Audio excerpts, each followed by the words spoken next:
Magazino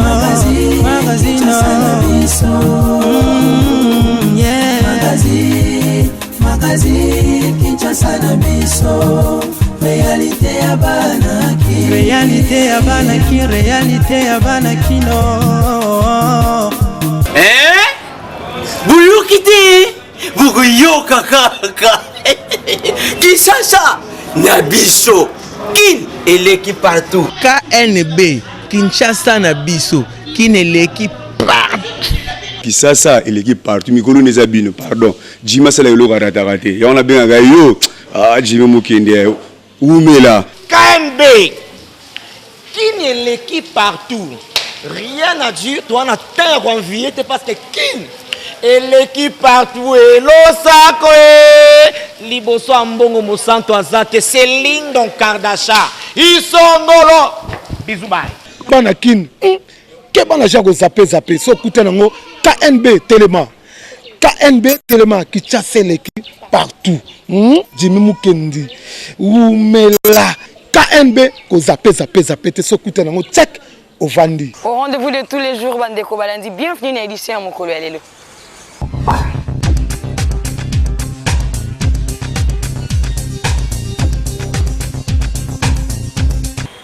Tobanda actualité na visite ya chef de l'État Oyo Aoutuko Sala lelo mercredi 7 juillet 2019 na cadre ya programme d'urgence naye président de la République démocratique du Congo Félix Antoine Tshisekedi Tshilombo akitaki kotala basote de mouton Oyo ezali misala ovele azali ko sala na ville province ya Kinshasa abandaki na rond-point pompage na commune ya Ngaliema pe akitaki lisusu na sosimante kuna na commune ya Gombe nyonso wana mpona kotala lolenge nini misala ya basote de mouton ezali kosalama boyeba ke azalaki bongo accompagné na directeur ya cabinet na ye Vital Kamerhe kasi nyonso wana ezalaki pona kosilisa ba spéculation oyo ezalaki kotambola awa na ville province ya Kinshasa kambo oyo basote de mouton président de la République yemo kwa kitaki pona kotala peuple congolais azalaki très satisfait comme la président de la République ko sala descente na terrain balobi en tout cas merci na chef de l'État pour boyebi que initiative na ye ezalinde koluka ko silisa difficulté ya embouteillage peut pas si ya kozang sa transport awa na ville province ya Kinshasa. Na basongo mususu pesengali boyeba ke président parlementaire ya FDCA Nene Kulu na regroupement na yango mobima bakendeki kotala Janine Mabunda oyo azali président ya Assemblée nationale nyonso wana pona ko reconfigurer groupe parlementaire na bango.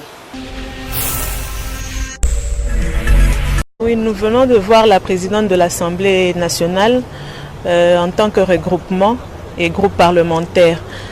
C'est à la suite du groupe parlementaire AFDCA. C'est à la suite de certains réaménagements au sein de notre regroupement politique AFDCA. Par devoir, nous devrions venir voir la présidente de notre assemblée, l'informer de tout ce qui est en train de se passer et de toute l'actualité par rapport à notre regroupement AFDCA. Aujourd'hui, la conférence des présidents s'est réunie et a décidé d'exclure notre ancien camarade Bati Lukwebo. Et donc il ne fait plus partie du regroupement AFDCA. Et nous sommes aussi venus informer que les députés ont décidé de garder jusqu'à nouvel ordre notre groupe parlementaire intact.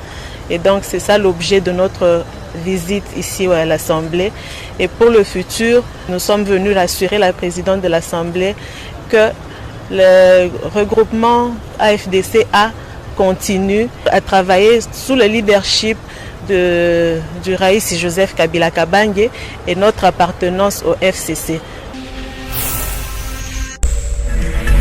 Le sénateur Bati Lukwebo, après exclusion na FCC, a salaki point de presse Mokolo ya Lobi le 16 juillet 2019. Oyo a salaki déclaration pour nakoloba que vraiment azali déterminé à kobanga iloko tepe à kotika la jamais kozala intimidé. Ye alobi était soito sengi na premier ministre atanga batoyo bazana majorité parlementaire eza kozongisa makambo ya gouvernement na sima eza bongo te. Bato nyonso bayebi sikoyo majorité eza composé ndenge nini. Ekozala calcul simple. Bakozwa kaka nombre oyo ya ba député, ba sénateur na ba mususu ba élu ya FDC, bazui nombre ya FCC basali moins AFDC et allié, ba considérer AFDC allié comme plateforme à part ya majorité, nyonso pe salemi eza eloko ya 1 minute, eza kaka 1 minute.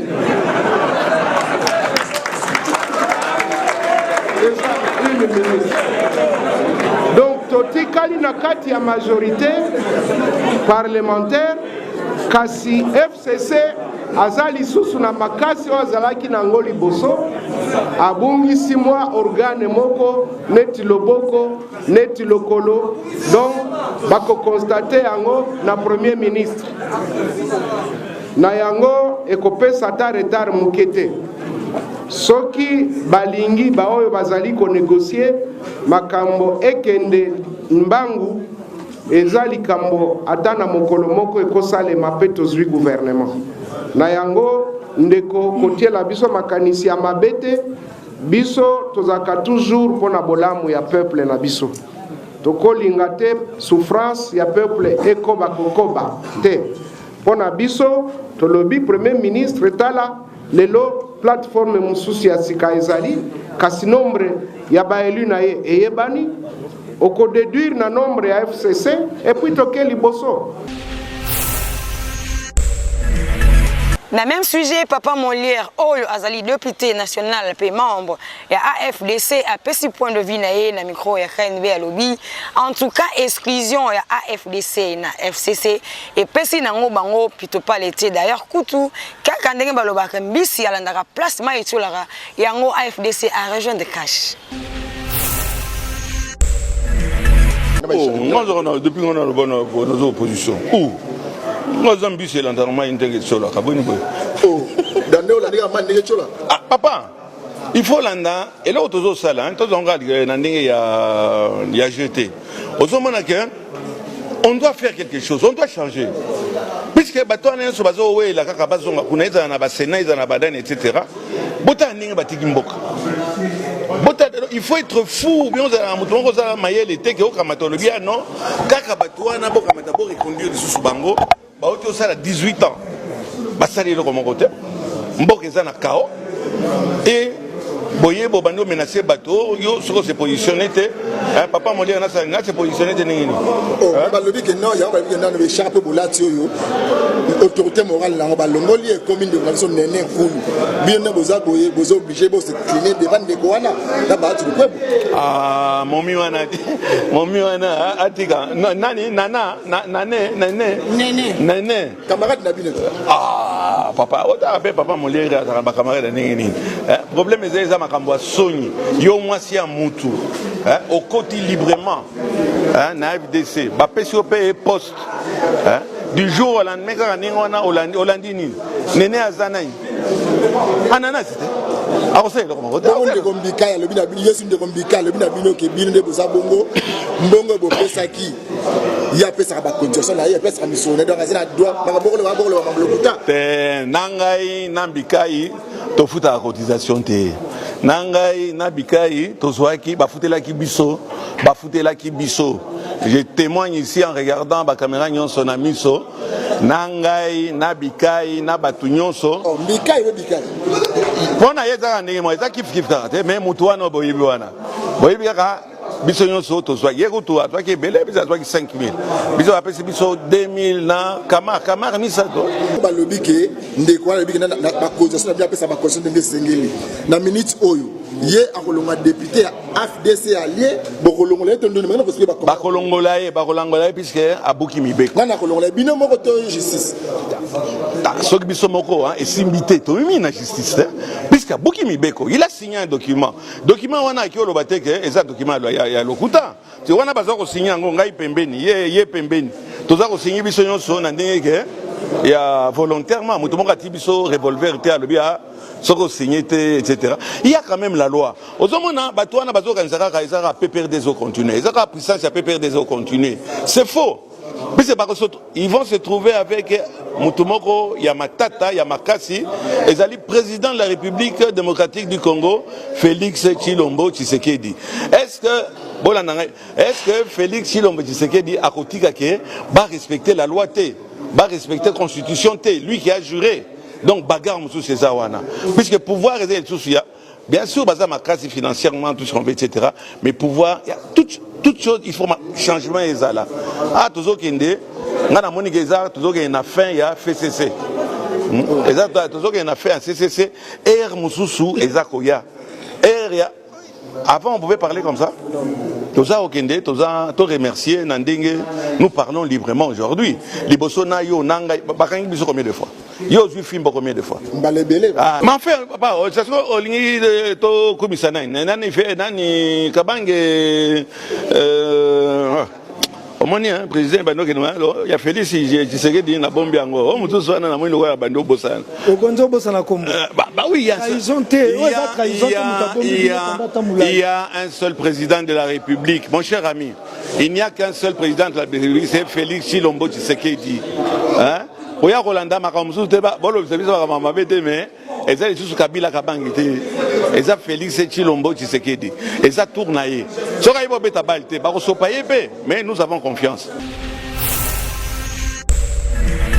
Nandenge FCC a pesa ki délai à 7 jours et pas il y a ba député ba sénateur pe ba gouverneur nyonso ya AFDC ba pesa position na bango yango population lelo na micro à KNB alobe liboyi. Magazino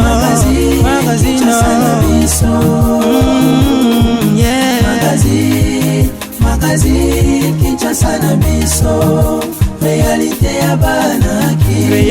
ya bana bati ndezana aza mokonzi ya parti wana mukolo ndaku jamoko benga na ndaku soki amoni ke simbite ne logo bi yalinga sala le musubie bi bo saile mususu boka bona akila ba député ne boso ultimatum rapesa ba député ne asansi nini elo ezole kila mutu nozo tunanga ngwa yalo wanga mukolo ndaku obimisana ndaku nanga obenga na bana nanga eske sala to pesi par net to binet MLC so total MLC direct otanani Bemba, ba député parole ba Bemba ki longa na MLC.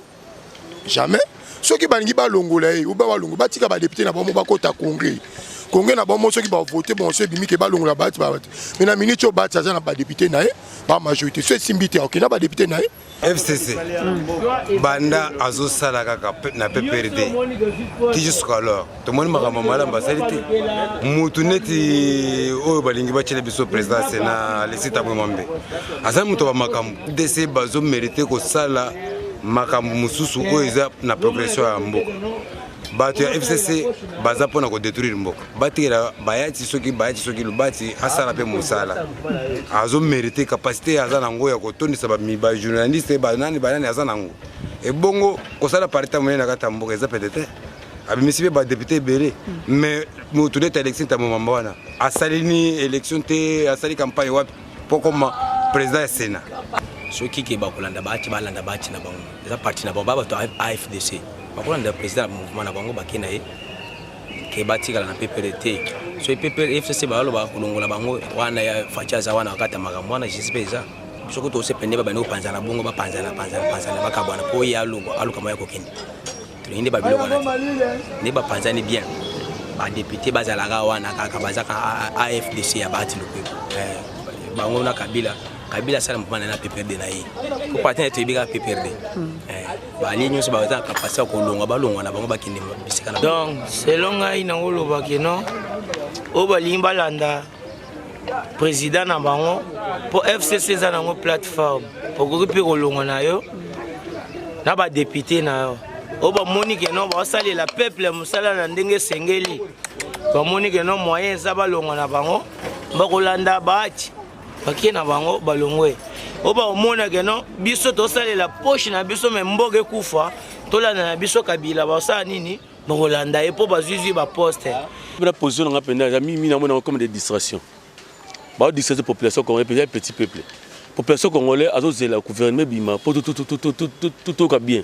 mais eux comme distraction j'ai kabila wasana bayati atino pas asala ngo na kengo asala na nani na sénateur alimo basana sénateur kengo na nani na cheo asala bisango deuxième balo pour pousser bayati wasana na kabila ngo parce que na ngo pour population congolaise tout distrait ma bilo mo faut pas tout distrait tout sur la gouvernement bima pas tout seul. Yo kasson nangambula ya sali droit de réponse na Steve Mbika ya lobby na Steve Mbika que Steve Mbika hier ko se mesurer na batu ko bote pour poids politique ya batu ko bo Steve Mbika ko na même pas na talon.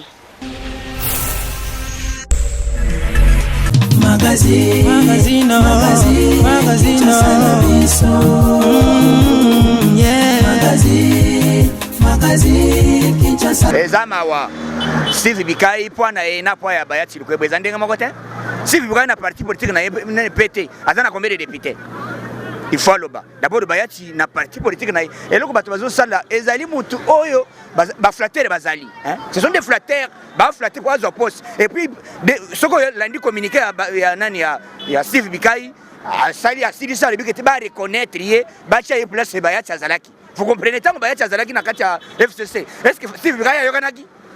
Hein, vous comprenez? Mais ils manquent de respect, qu'on respecte batu. Oyo, monta salaki yo, monta si a foutu la guerre transport, a salaki makamunyoso, yo zaki kutu ministre, a foutu le mbongo ya nini ya caution comme député. Kutu yo zali na mbongo te député boni yo bimisi na parti politique na ye. Vous comprenez que kuna chambolezo kota. Ezali batu oyo bazali ko respecter puisque tolobaki boya na cash et si batu bazali ko s'exprimer librement. Ezali makambo na te donc pour le moment ngai na bisibino que bisonyon soto soutenir idéologie à président de la République. Botira ba distraction oyo ezali batu o songolo pakala. Na yebisibino la moke ko dae avant que gouvernement bima la moke dae. Je remercie Nelko Nangai na bisibino que na moment oyo toyambi maboko pole ndenge toyambaki Mbosa Nyamwisi et puis toyambi na minute toyambi Freddy Matongolo azali nommé comme administrateur il y a Banque de développement africain il y a Afrique centrale donc nyata bo to leka kuna suka na masolo donc ndenge tozaboye tozo sangana baluba baswahili bakongo bangala betu na betu même langage tribalisme woti wapi mutoyelo tribalisme nyata embata hein toze kolo moko ezali Congo ya biso moko nana koteka mabeloi tukoteka yango te tozali wana ba congolais d'origine totonge kolo na biso à travers Félix Sekechilo na idéologie azanango lokole balobaki bana bakotango fele papa soko tangisi mwana te okay makala hein okay makala so merci beaucoup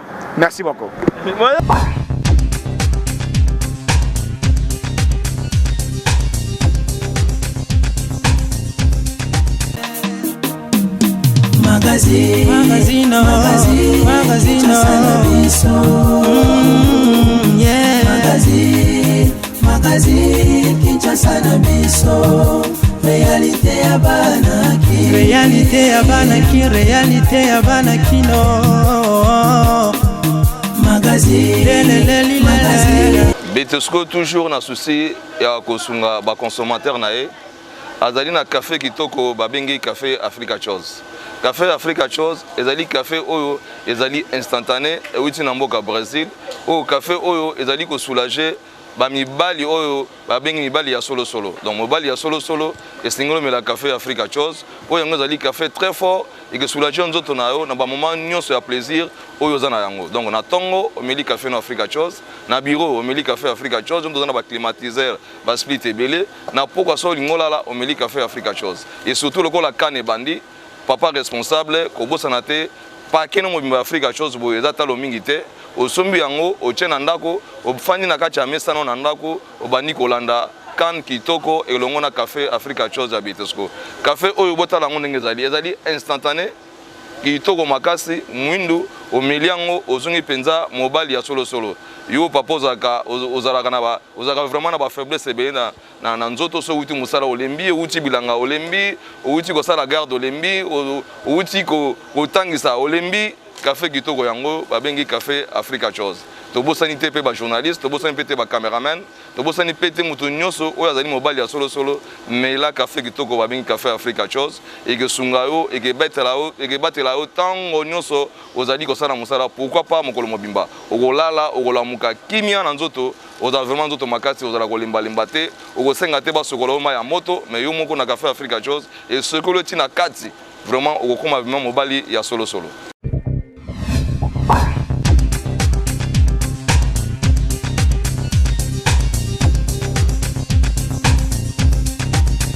Population ya Kasangulu azali vraiment kolela pasi pe mawa ba criminel bazali konyokola bango insécurité koti makasi na ngambu na bango basengi na chef de l'état ata la bango likambo oyo ya insécurité. Ba habitants ya village Biaki na Congo central, précisément na localité ya Kasangulu, juste ya entrée ya Kinshasa, bazali ko déplorer insécurité suite ya ba coupeur de route na quelques courbures ya route de Matadi na niveau ya Kasangulu. Chef de village pe chef coutumier ya village Biaki monsieur Mambweni Mbala Serge pe population oyo ye encadraka bazali ko implorer lisungi ya bakonzi ya la police ba sécuriser tronçon ya route de Matadi na niveau ya Kasangulu.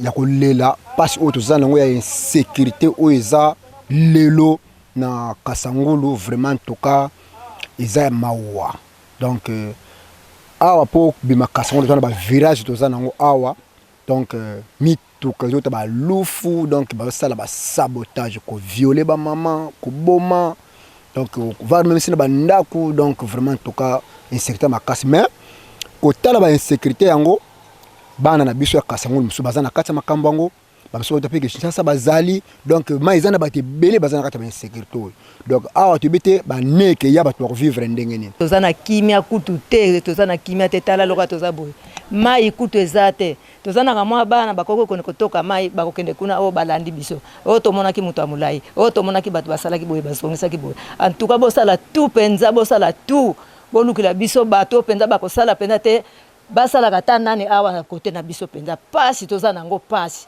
biso na zamba tokenda asute biloko akole koma pasi awa ta pondu kutumwa okebuka pondu ezate poso ke kaka ba violer na age ya biso ba mama boy bazo kipete yango wana leta azwi la biso solution soki ndeni tokoko vivre biso ba toliaka na bilanga nyonso evutaka na bilanga siko tokende su bilanga te donc pasi penza tronçon na biso oyo eza vraiment malamu sute mais na sécurité oyo eza soki bobani ko virer virage oyo omona ba faire des mots bazana peut-être que 4 boy bango nde bazawana peut-être bazo sala effort ba lutter par rapport ya insécurité za nzelo mais quand même baza pe bato ba konzo bazo tinda bango wana ba sala effort ba soutenir bango ko supporter bango na kolia na makambu nyonso pour que bango bazala kawana pour insécurité na nzela oyo esila parce que na insécurité oyo la police vraiment azokoka vraiment ko maîtriser ngote la police ko maîtriser ngote donc bazo kata bato maboko donc ba kata bato maboko ko boto bato ba moto mwana ba uti pena Kinshasa bo baye ba boto li mutu moto quelque part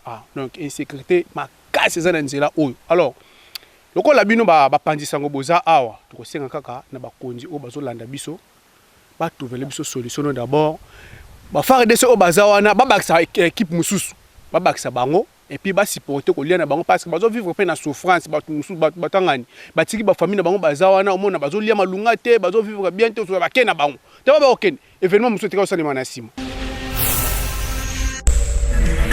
ni bien proposé bino ambiance oh ils allaient ko régner na ville ya Kinshasa bino mo boyebi résultat ya publication et examen d'état ils allaient vraiment succès makasi na République démocratique du Congo ba élève nyonso oh ba ko ba diplômé en tout cas bazali na songo makasi bolanda.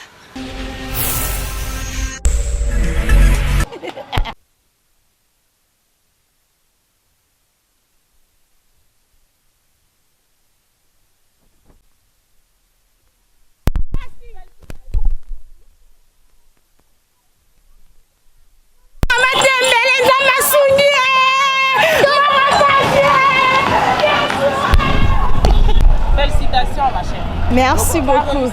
Oui, j'ai réussi avec 72%. Tu as fait quelle section? Je fais latin philo. Latin philo. Ouais. Tu faire quoi à l'université? Le droit. Le droit. Ouais. Okay, merci beaucoup. Si. Tu as réussi avec combien? 72%. Mais viens, non, viens parler s'il te plaît. Yo, toi,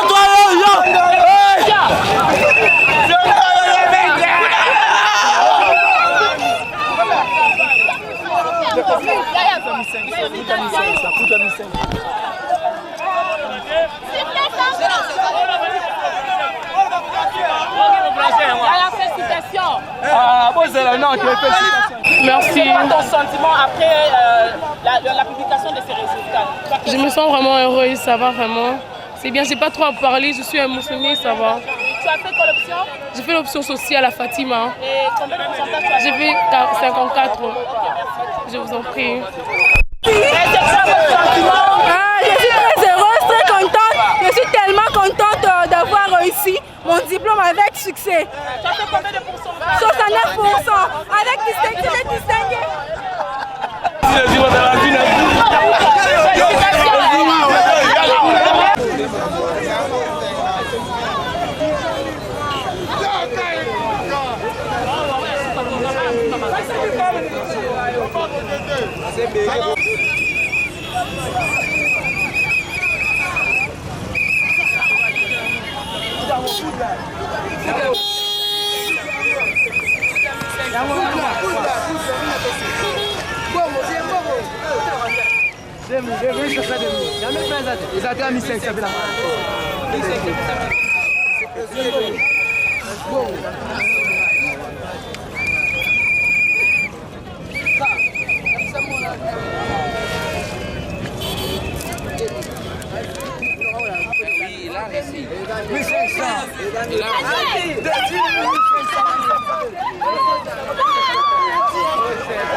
Merci. Ah, c'est bien. Je pas les mots, c'est bien seulement. Tu as fait quelle option? Biochimie. Biochimie. Tu comptes faire quoi à l'université? Ah, sciences infirmières. Voilà. Sciences infirmières. Santé.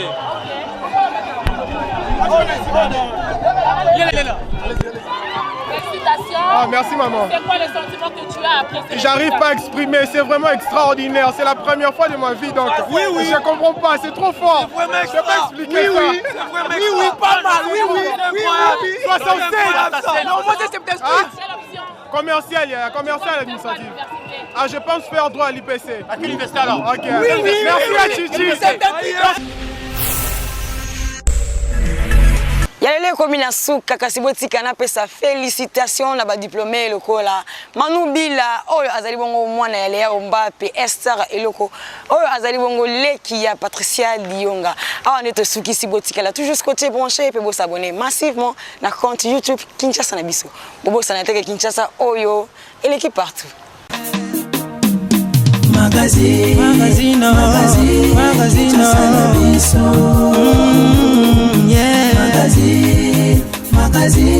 Kinshasa na biso